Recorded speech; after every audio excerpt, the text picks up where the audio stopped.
Alors, bonjour mes chers amis et bienvenue dans cette nouvelle vidéo. Aujourd'hui, nous allons démontrer une belle inégalité à partir des entiers strictement positifs qui sont tels que AB multiplié par A plus B est un multiple de A carré plus AB plus B au carré. Et donc, on nous demande de démontrer que la valeur absolue de A moins B est supérieure ou égale à la racine cubique de 3AB. Pour démontrer cette inégalité, on peut commencer par chercher la forme équivalente. Puisque la fonction cube, c'est-à-dire la fonction qui a x axe aussi x au cube, est une fonction croissante.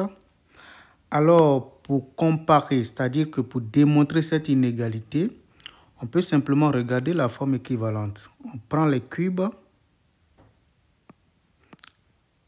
A moins B au cube. Si on démontre que c'est supérieur ou égal au cube de ceci, ça veut dire qu'on a terminé. Donc, si on démontre que ceci est supérieur ou égal à 3AB, ça veut dire que nous avons fini avec la démonstration.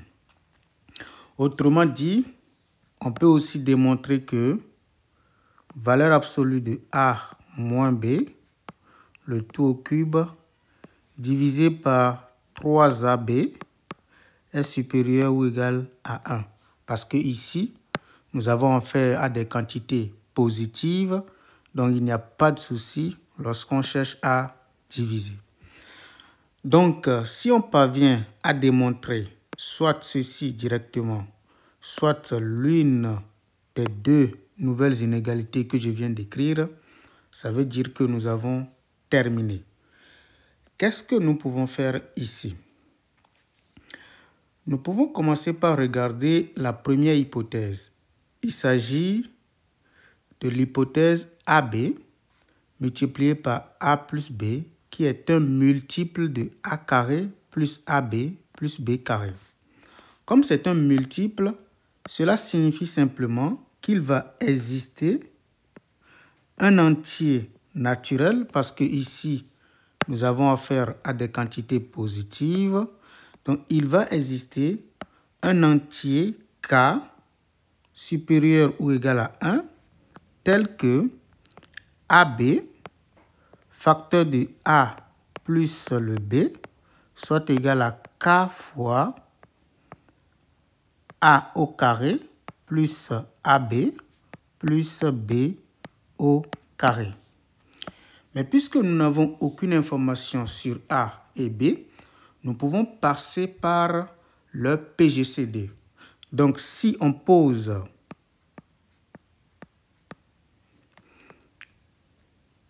disons D égale au PGCD de AB, d'accord, cela signifie que A peut s'écrire sous la forme D multiplié par X et B va s'écrire sous la forme le même D, d'accord, multiplié par Y avec PGCD de X et de Y égale à 1, tout simplement. À partir de là, nous pouvons exploiter maintenant cette égalité, remplacer le A ici, le B également dans cette égalité. Quand on le fait, qu'est-ce qu'on obtient? On obtient D multiplié par X, ça c'est la valeur de A. Le B, ça fait D multiplié par Y. Puis après, on fait la somme, ça fait DX plus DY égale à K facteur de, maintenant on prend le carré de A, ça fait D au carré fois X au carré, plus le produit A fois B, ça fait d au carré multiplié par x, y, plus maintenant b au carré qui vaut d au carré multiplié par y au carré. À partir de là, nous obtenons tout simplement, donc ici nous avons un d, ici un d. Quand on factorise, d'accord, ce troisième facteur par d, on obtient alors d à la puissance 3, facteur de x, y, multiplié par x plus y, tout simplement. Dans le deuxième membre, on obtient k, facteur de d au carré, d'accord? Tout ceci multiplié par x au carré plus x, y plus y au carré. On peut maintenant diviser par d au carré par d au carré. Quand on le fait, on va avoir d multiplié par x, y multiplié par x plus y égale à k facteur de x au carré plus y, x bien entendu, plus y au carré tout simplement. Cette égalité nous permet de dire que tout ceci est un diviseur de tout ce que nous avons dans le second membre. Donc, nous allons écrire que x au carré plus yx plus y au carré divise d fois x, y, facteur de x plus y. Mais ici, puisque nous savons que le PGCD de x et de y donne 1, on peut conclure que le PGCD de ce machin avec tout ceci aussi donne 1. Or, qu'est-ce que nous savons? Nous savons que le PGCD de x, y est égal à 1. Donc, le PGCD de x au carré plus x, y plus y au carré avec x, y facteur de x plus y aussi donne exactement 1. On peut prouver ça facilement, d'accord? Pour prouver cela, qu'est-ce qu'on peut utiliser rapidement? Nous avons un théorème qui dit que si nous avons le PGCD de alpha avec bêta qui donne 1 et le PGCD du même alpha avec gamma qui donne 1, ceci entraîne que le PGCD de alpha avec le produit, c'est-à-dire bêta, gamma, ça donne exactement 1. On peut utiliser ce résultat-là. Pourquoi on peut l'utiliser? Parce que ici, nous avons en réalité un produit. Donc, nous avons tout ceci multiplié par ce machin. Et donc, pour démontrer que le PGCD de ces deux-là donne 1, nous allons simplement démontrer que le PGCD de ça avec x, y premièrement donne 1. Puis après, nous allons démontrer que le PGCD de cette affaire-là avec x plus y aussi donne 1. Donc, premier point, PGCD de x carré plus x, y plus y au carré avec x plus y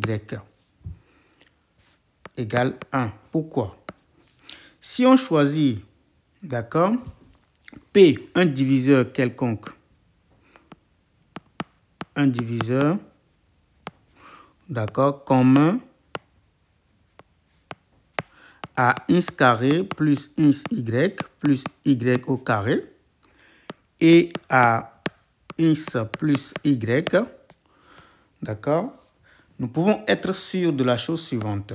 Premièrement, nous savons que x carré plus x, y plus y au carré, c'est exactement égal à x plus y le tout au carré, d'accord, moins x, y. Parce que si on développe tout ceci, on obtient exactement x carré plus y carré plus 2 fois x y.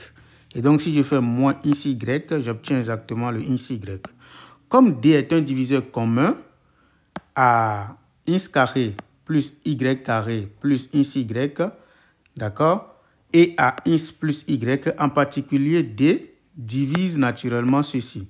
Comme D est un diviseur de x plus y, D est naturellement un diviseur de ça. Donc, je vais écrire que D divise x plus y entraîne tout simplement que D divise x plus y le tout au carré. C'est-à-dire que si D est un facteur de x plus y, nécessairement, il est un facteur de x plus y au carré.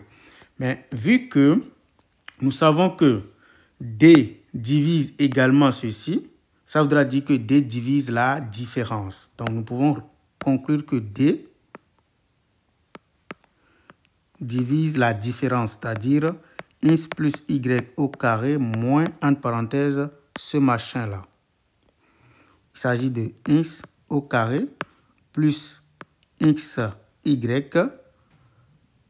plus y au carré. Quand j'effectue cette différence, tout le monde voit clairement que ça donne exactement x multiplié par y. Parfait. Ici, on va résumer, on a D qui divise x plus y et D divise x multiplié par y.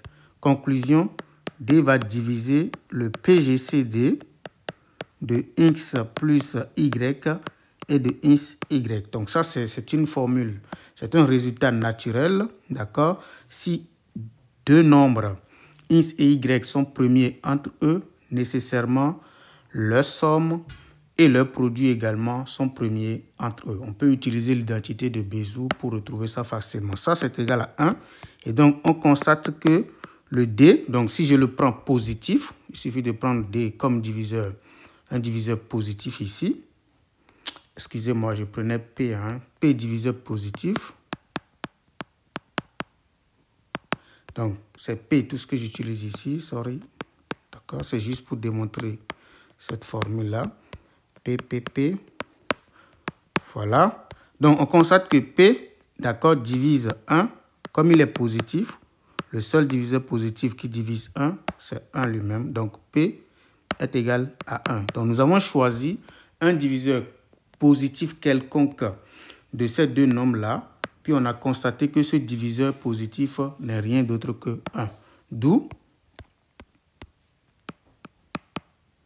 le PGCD de x carré plus xy plus y au carré avec x plus y, c'est égal à 1. On fait exactement la même preuve, d'accord, pour démontrer que le PGCD de x carré plus xy plus y carré avec xy donne 1. En réalité, ce sont des propriétés, dès que le x et le y sont premiers entre eux, ce sont des relations qui en découlent facilement. On peut les démontrer sans hésiter. Maintenant que nous savons que le PGCD de ça avec x plus y est égal à 1, PGCD de ça avec x fois y donne 1, on peut déduire que le PGCD de x carré plus xy plus y au carré avec x, y multiplié par x plus y aussi donne exactement 1. Donc, n'oublions pas notre relation fondamentale, ça va être exactement ceci, puisque x carré plus xy plus y carré divise ce produit et que nous venons de démontrer que ceci est un diviseur, et ceux-ci sont premiers entre eux nécessairement d'après Gauss, tout ceci divise D, d'accord? C'est très important. Donc, on va conclure que, d'après le théorème de Gauss, on va simplement conclure que x carré plus xy plus y au carré divise tout simplement D. N'oublions pas D. D, c'est le PGCD, d'accord, de A et de B. Donc, on va écrire D sous la forme d'un certain alpha multiplié maintenant par x carré plus xy plus y au carré. Avec alpha, bien entendu, un entier qui est supérieur ou égal à 1. Donc, à partir de cet instant-là, nous pouvons calculer la valeur exacte de A, d'accord, en fonction, bien entendu, de tout ça. Parce que nous savons que D, et le A, pardon, c'est égal à D multiplié par X, ne l'oublions pas. Donc, ça, c'est la valeur exacte de D. Nous allons copier, ça fait alpha multiplié par x au carré plus xy plus y au carré. Ça, c'est D. Mais nous savons que A, c'est égal à D multiplié par X. Et nous savons que B, c'est égal à D. D, c'est quoi? C'est alpha, facteur de tout ça, multiplié par Y. Ne l'oublions pas. Maintenant, on va faire la différence. D'accord? Si on veut, on peut faire la valeur absolue en même temps. Donc, on veut la valeur absolue de A moins B. C'est égal à quoi exactement? Ça fait, donc, tout le monde voit clairement que ça fait exactement alpha, facteur de x carré, plus xy, plus y au carré. Tout ceci, valeur absolue de x moins y, tout simplement. Parfait. Donc, qu'est-ce que nous pouvons faire ici? Nous voyons clairement que si A et B sont distincts, nécessairement X et Y sont distincts. Parce que si X est égal à Y, nécessairement A va être égal à B.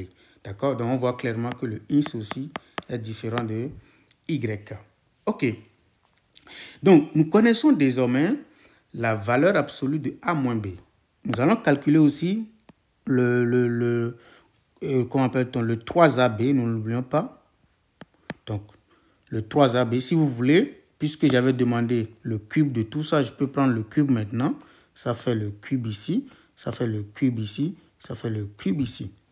N'oublions pas, j'avais dit qu'on pouvait juste comparer le cube de tout ceci avec 3AB et puis la démonstration est terminée. OK, c'est quoi 3AB? 3AB, c'est égal à 3, d'accord, facteur de quoi? 3AB, c'est égal à 3 multiplié par A. A, c'est quoi? C'est devant nous ici. Ça fait alpha